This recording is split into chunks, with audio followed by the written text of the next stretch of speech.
21절에 나더러 주여 주여 라고 하는 자마다 라고 하셨어요. 예수님을 주님, 주님이라고 부르는 것은 믿음의 표현입니다. 그런데 그 믿음의 표현이 행하는 자마다 하늘에 내 아버지의 뜻대로 행하는 자라 야 천국에 들어간다 라고 하셨습니다. 그러니까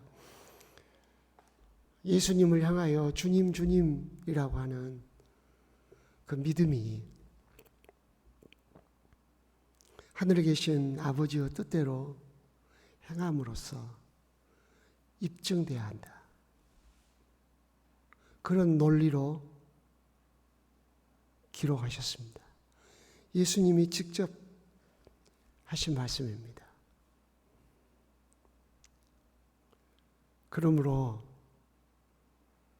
예수님에 대한 믿음, 그 믿음을 예수님의 말씀을 삶에 적용함으로써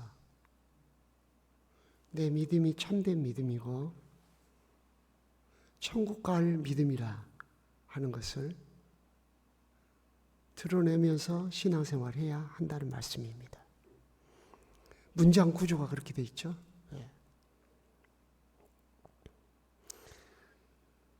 마태복음은 천국복음을 소개하고 있습니다. 천국에 대한 말씀이 많이 나와 있는 복음서입니다. 세례요한의 회개, 예수님이 회개하라고 외치신 그 모든 것이 다 천국과 관련이 있습니다. 예수님이 제자들을 부르시고 첫 번째 가르치는 것이 천국이었습니다. 마태복음 5장 3절에 심령이 가난한 자는 복이 있다. 그 복이 뭐냐? 천국이 저희 것입니다. 팔복을 말씀하시면서도 첫 번째 또 천국, 그리고 마지막 10절에서도 의를 위하여 박해를 받는 자는 복이 있다. 왜 복이 있냐? 천국이 저희 것이기 때문이다 라고 하셨어요. 천국에 들어가는 것이 복이 있다. 그러면서 회개, 심령이 가난한 사람, 의를 위하여 박해를 받는 사람으로 표현을 하셨습니다. 여기에 믿음이라는 단어가 없죠. 그러나 성경 전체에서 우리에게 가르치고 있는 구원의 길, 천국 가는 길은 오직 믿음인 것을 발견할 수 있습니다. 성경 전체가 우리에게 설명하는 구원의 길, 그것은 예수 믿는 믿음입니다. 믿음으로 가는 나라, 하나님 나라, 믿음으로 가는 나라, 예수를 믿음으로. 근데 그 믿음이 어떤 믿음이냐? 예수님을 주님이라고 고백하는 믿음이다. 오늘 본문에 의하면 예수님이 하나님의 아들이고 우리의 구주임을 믿는 것이 천국 가는 믿음이죠. 이 땅에 태어난 모든 사람들은 족속과 나라에 속해 있어요. 족속과 나라에 속해 있지 않는 사람은 없어요. 다 속해 있어요. 이것은 인간이 이 세상에 태어날 때부터 천국을 의식할 수 있도록 가르치신 거예요.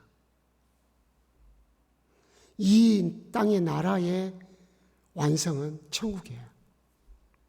천국을 우리에게 설명하고 가르치기 위해서 이 땅의 나라 개념을 허락하신 거예요. 이 땅의 나라는 영원한 나라도 아니고 완벽한 나라도 아니에요. 천국 개념을 우리에게 가르치시기 위해서 이 땅에 나라를 허락하신 거예요.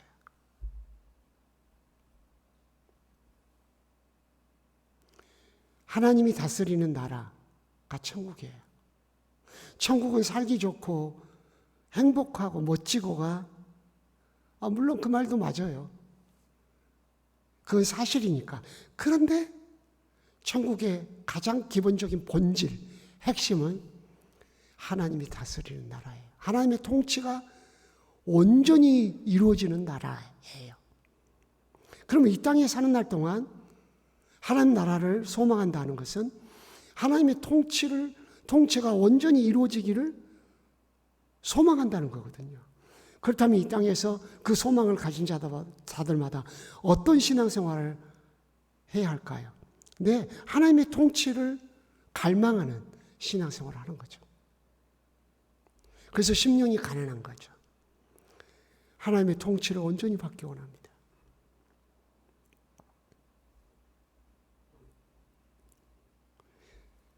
여기 하늘에 계신 내 아버지의 뜻대로 행하는 것이 뭘까?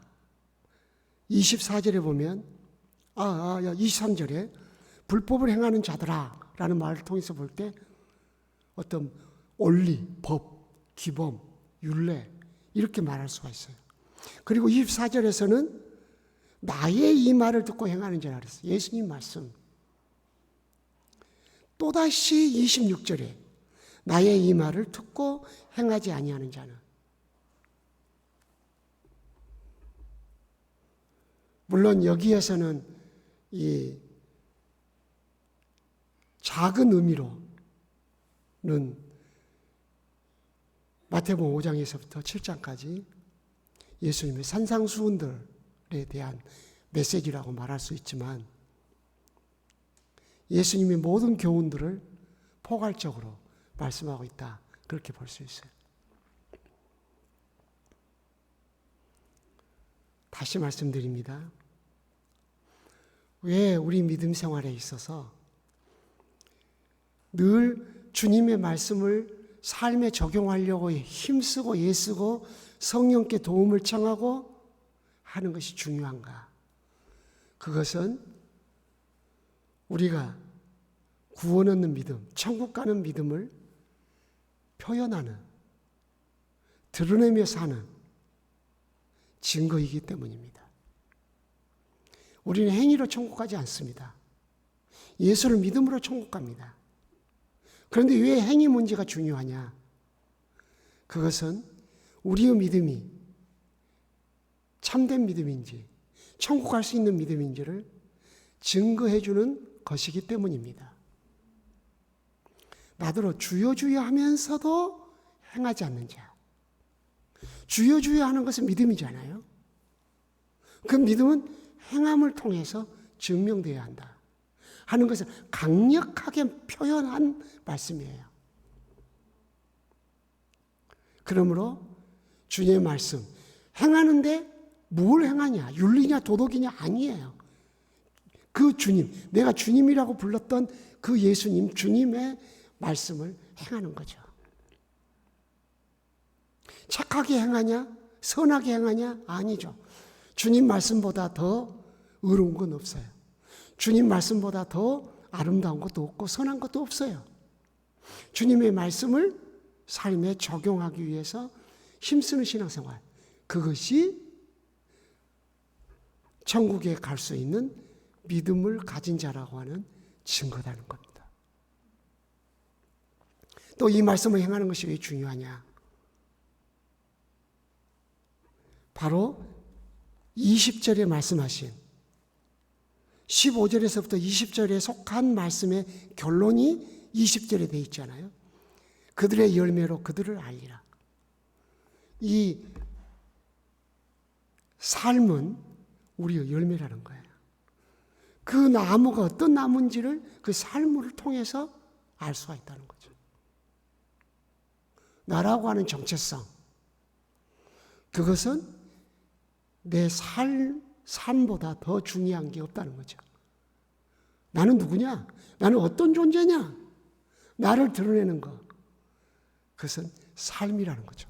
삶은 우리의 열매입니다.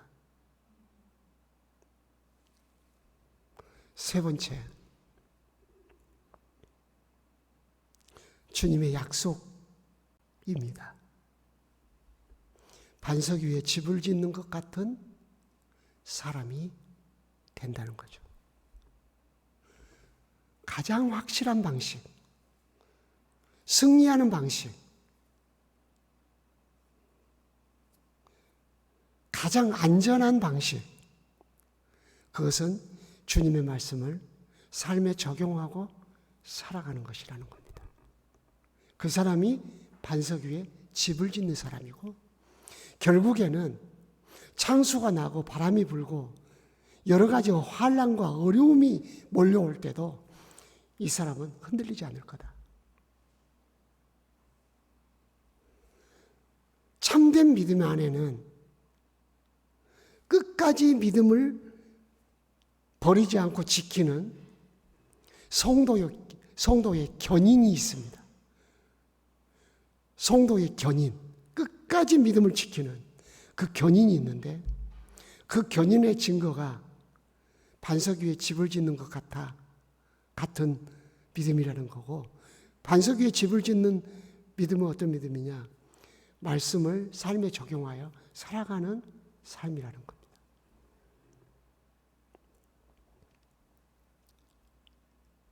우리는 다른 것으로 믿음을 표현하려고 했습니다. 선지자 노릇으로. 선지자 노릇, 저에게도 속한 것입니다.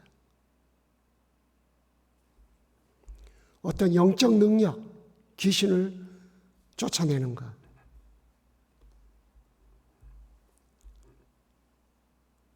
사람들을 깜짝 놀라게 하는 권능을 행하는 것. 우리 속에는 그런 것들을 사모함이 있습니다. 주님은 잘 가르치는 자에 대하여 말씀하셨습니다. 가르치는 자와 좋은 것을 함께 하라고 말씀하셨습니다. 그러나 가르치는 자들이 명심해야 합니다. 하나님의 말씀을 가지고 사람들에게 가르쳤지만 그것을 자기가 삶에 적용하지 않는다면 그는 주님의 말씀을 바르게 대하고 있지 않습니다.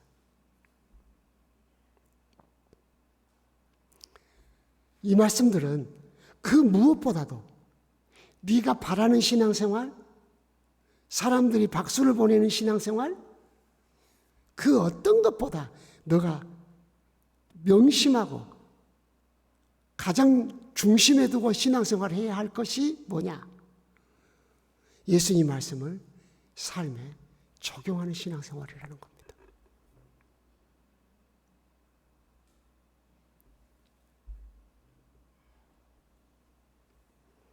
살인하지 말라. 그 말씀을 너가 공사를 하다가 구덩이를 팠는데 깜박 잊고 덮질 않았다. 사람이 그 웅덩이에 빠져서 죽거나 다치면 그 피값을 너에게 스쳤겠다. 뭐죠? 국가에서 건설 현장의 안전을 강조하기 때문에 피해를 당할 수도 있기 때문에 안전하게 웅덩이를 팠으면 덮어놔야 된다. 그리고 주변에 펜스를 설치해야 된다. 안 믿는 사람은 그런 개념밖에 없어요. 그러나 우리 예수 믿는 사람들의 개념은 뭐죠? 주님이 명령하셨다.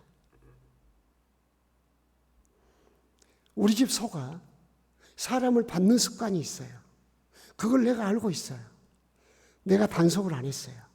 그러면 그 소가 사람을 받아서 사람이 다치거나 죽으면 그 핏값을 그 소 주인에게서 찾겠다. 살인하지 말라가 이렇게 적용되는 거예요. 집을 지을 때 지붕의 난간을 꼭 만들어라. 성경에 나온 이야기를 제가 하고 있는 거예요. 아이들이 지붕에 올라가 놀다가 난간을 잘못 만들어 떨어지면 그 핏값을 그 사람에게서 찾겠다. 얼마나 우리의 삶의 영역 속에 주님이 말씀을 적용하는 것을 말씀하셨는지 모릅니다. 인신매매도 살인죄입니다.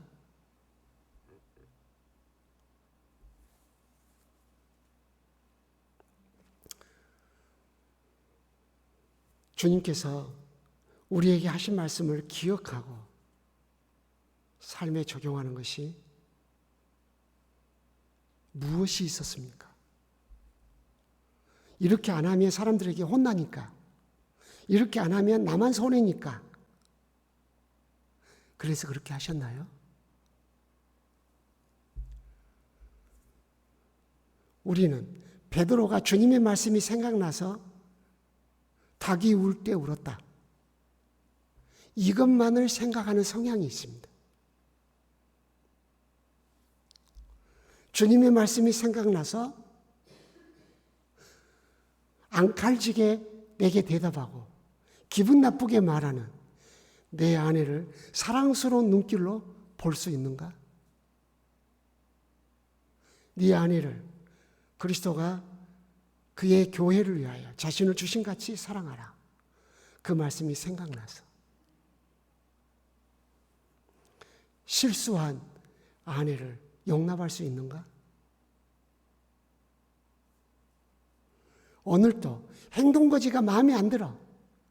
그러나 내 남편을 존경하라 라는 주님의 말씀이 생각나서 좋은 태도로 남편을 대했는가? 많은 생각을 해보게 만듭니다. 나의 주님은 누군가? 예수님을 주님 해놓고 주님의 말씀을 무시했다. 그건 주님을 무시한 겁니다. 오늘 하루도 더 많은 부분을 성경에서 찾아서 적용할 수 있지만은 주님의 말씀을 기억해야 합니다. 어제 마태복음 18장 15절을 우리 목사님들하고 말씀을 나누었습니다. 굉장히 중요하고 긴 말씀인데, 내 형제가 죄를 범하거든 너만 홀로 혼자 가서 그 사람을 공고하라.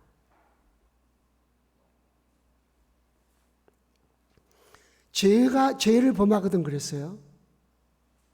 근데 우리는 내 마음에 안 들거든,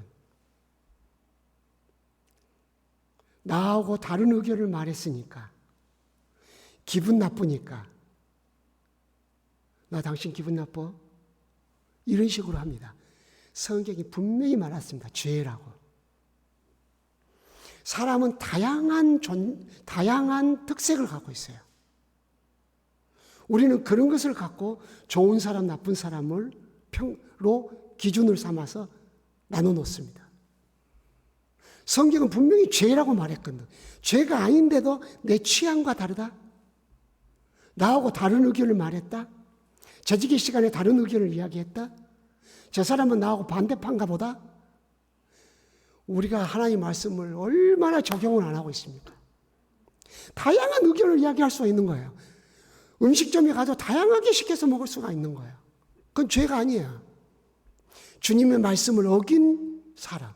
근데 누가 주님 말씀을 어겼어요? 동네방네 다니면서 누가 죄진 걸 내가 봤다. 틀림없더라.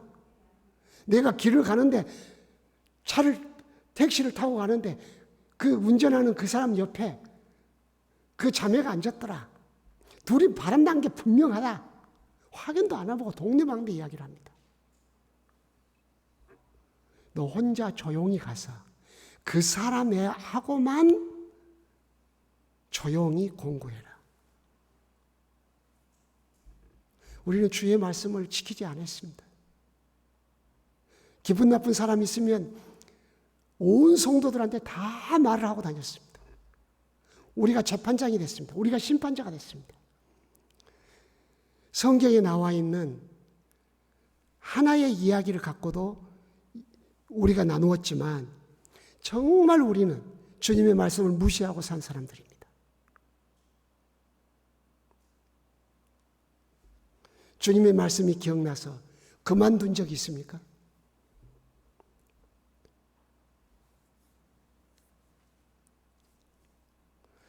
누가 크냐 다투지 마라. 주님은 우리 마음을 압니다. 왜 다툰지 주님은 아는 거예요. 자기를 낮추는 자가 천국에서 큰 자다. 다른 사람을 나보다 낮게 여기는 자가 자기를 낮추는 사람이다. 성도 여러분, 새벽 시간에 적용이 좀 길었지만 적용을 해야만 실제가 돼서 말씀을 나누었고요. 오늘 하루 주님의 말씀이 생각날 수 있도록 삶의 현장에서 생각날 수 있도록 기도하시고 내 믿음을, 예수님을 주님이라고 부르는 내 믿음이 주님이 하신 말씀을 삶에 적용함으로 증거하며 살도록 기도하는 아침이 되었으면 합니다. 기도드리겠습니다. 하나님 아버지 감사합니다. 예수를 믿을 수 있도록 성령께서 함께해 주셔서 감사합니다. 금보다 귀한 믿음, 하나님의 선물, 천국 가게 하는 믿음을 갖게 하셔서 감사합니다. 그 믿음이 예수님을 주님, 주님이라고 부르는 것으로만 끝나지 않게 하시고 주님의 말씀을 우리의 삶에 적용함으로 예수님이 나의 주님입니다 하는 것을 주님 앞에 보이고 세상에 선포하도록 그 믿음을 우리에게 주옵소서. 오늘도 삶의 현장에서 주님을 기억하고 살게 하시고 주님을 의지하고 살게 하시고 주님을 신뢰하고 살게 하옵소서. 담임 목사님 사역을 마치고 돌아오는 걸음을 평탄케 하옵소서. 오늘도 우리를 통해서 영광 받으시고 우리를 통해서 온 세상에 주의 은혜가 나누어지게 하옵소서. 예수 그리스도의 이름으로 기도드리옵나이다. 아멘.